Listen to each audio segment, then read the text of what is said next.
Assalamualaikum warahmatullahi wabarakatuh, Buya. Izin bertanya, apakah hukum menggunakan jam yang rantainya terbuat dari tulang sapi dalam sholat?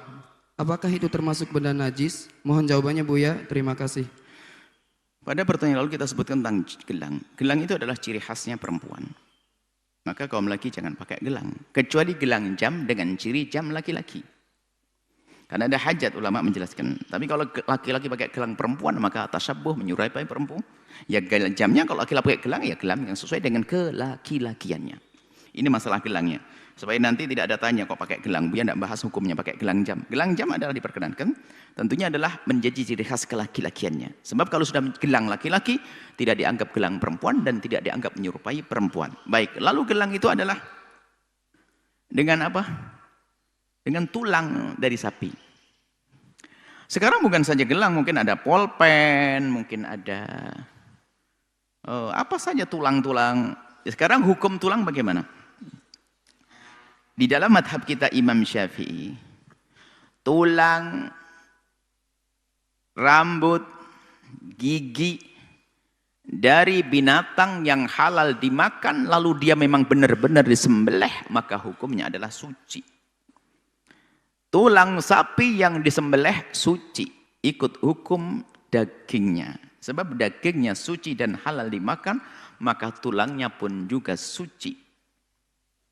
Seperti itu. Itu dalam madhab Imam Syafi'i. Tapi kalau diambil dari bangkai, maka hukum tulang itu ikut hukumnya bangkai. Karena bangkai najis, maka gading, tulang, gigi, bulu daripada sesuatu yang najis, maka hukumnya najis. Sapi mati, bangkai, maka tulangnya juga najis di dalam madhab Imam Syafi'i. Baik, ini madhab Syafi'i, hendaknya kita berpegang ini selagi bisa. Kemudian suatu ketika, karena suatu hal, Anda menjadi orang yang dalam dakwah terpandang, Anda pergi ke misalnya hutan belantara berdakwah, di sana dikasih hadiah. Tongkat daripada tulang, apa yang paling gede itu? Gajah.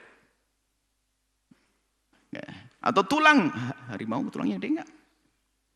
Makanya tulang apa yang binatang, dan pasti mereka tidak akan pakai sembelihan, kan bukan ahli kitab juga. Berarti pasti bangkai. Atau tadi jam dari sapi, tapi ini kita belinya di Jepang. Atau belinya di Korea. Ya mungkin asal tulang saja, bagaimana hukum tulang semacam ini? Nah, jadi ini berbeda kalau urusan madhab. Selain madhab Imam Syafi'i, madhab Hanafi, madhab jumhur ya, jumhur bukan Syafi'i saja. Kalau jumhur mengatakan tulangnya bangkai adalah najis. Madhab Imam Abu Hanifah berkata bahwasanya, selagi sesuatu yang enggak ada rohnya, yang enggak kemasukan roh maksudnya, adalah tidak dihukumi seperti yang kemasukan roh. Bahasanya begini, tulang, gigi, rambut adalah tidak dianggap najis. Ya kan? Karena itu seperti rambut. Jadi madhab Imam Abu Hanifah ya. Jadi biarpun itu adalah tulang daripada bangkai sapi sekalipun, bangkai apapun, maka menurut madhab Abu Hanifah tidak dianggap sebagai sesuatu yang najis. Dan mereka juga punya hujjah. Karena darah nggak bisa mengalir di situ. Sebab yang menjadikan unsur najis itu adalah darah yang paling berat. Menurut madhab Hanifah. Sementara darah nggak bisa mengalir. Makanya kalau ada binatang yang berdarah kan dimaafkan dalam madhab Syafi'i juga. Itu hujjah mereka. Ini khilaf di antara imam. Intinya bahwasanya menurut madhab Imam Abu Hanifah itu tidak najis. Biarpun kalau dari bangkai, dari binatang yang suci disembelih ya lain cerita, nggak ada masalah. Tapi ternyata kita beli di tempat negeri kafir. Ini tulang sapi negeri kafir yang tidak ngerti sembelihan. Lalu bagaimana hukumnya? Ya Anda jangan beli itu dong. Tapi saya dikasih hadiah. Oh lain ceritanya. Kalau beli Anda milih yang pasti suci menurut empat madhab. Tapi saya dikasih, menghormati dia. Terima, pakai. Menurut madhab Abu Hanifah nggak najis. Yang nggak boleh adalah main-main madhab, ngentengin, sombong dengan madhab. Oh ini madhab ini nggak usah. Biasa saja deh. Kalau ternyata beli hadiah, polpennya ternyata tutupnya dari tulang-tulang harimau, kan lebih nggak halal. Maka adalah dianggap suci menurut Imam Abu Hanifah. Sebab tulang tidak bisa dihukumi najis seperti halnya rambut dan juga gigi dan juga kuku, seperti itu. Ini khilaf di antara madzhab. Tapi ingat, orang itu nggak boleh sok mentang-mentang ngerti ilmu lalu seenaknya. Sehingga di kampungnya menjadi tidak disukai orang semacam itu. Kalau Anda madzhab Syafi'i.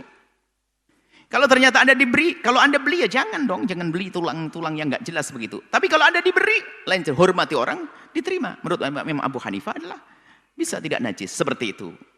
Hanya nanti yang perlu adalah perlu disucikan, karena kalau menurut Imam Abu Hanifah itu dagingnya tetap najis. Bangkai dari binatang yang mati tidak disembelih, daging yang najis disepakati, bangkai najis menurut 4 mazhab, nggak ada khilaf.